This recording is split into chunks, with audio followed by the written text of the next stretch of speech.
Hi అందరికీ good morning. ఈరోజైతే మా ఇంట్లో చింత చిగురు వట్టి చేపల కర్రీ అయితే చేస్తున్నాను. నేను ఎలా చేస్తానో చూపిస్తాను, చూసేయండి. ఫస్ట్ అయితే చింత చిగురుని ఇలా బాగా నలుపుకొని పక్కన పెట్టుకోవాలి. తర్వాత వట్టి చేపలు ఉల్లిపాయలను అయితే కట్ చేసుకొని పక్కన పెట్టుకోవాలి. మేమైతే వట్టి చేపలు అంటాం, మరి మీరేమంటారో కామెంట్ చేయండి.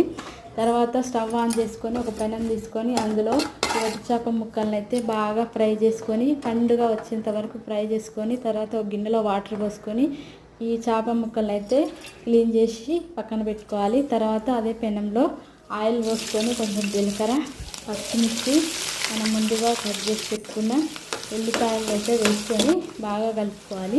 తర్వాత కొంచెం కరివేపాకు కూడా వేసుకొని కలుపుకోవాలి. తర్వాత కొంచెం పసుపు, కొంచెం సాల్ట్ వేసుకొని బాగా కలుపుకొని కొంచెం మగ్గిన తర్వాత అల్లం వెల్లుల్లి పేస్ట్ కూడా వేసుకొని మగ్గిన తర్వాత మనం ముందుగా రెడీ చేసి పెట్టుకున్న చింత చిగురుని కూడా వేసుకొని బాగా కలుపుకోవాలి.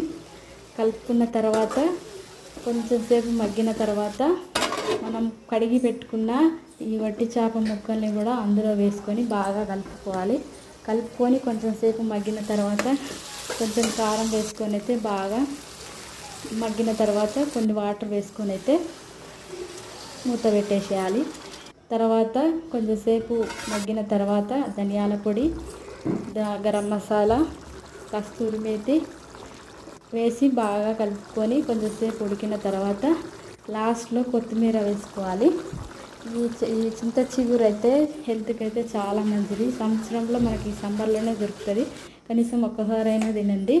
నిజంగా టేస్ట్ అయితే సూపర్ అంటే సూపర్ వచ్చింది. ఓకేనా?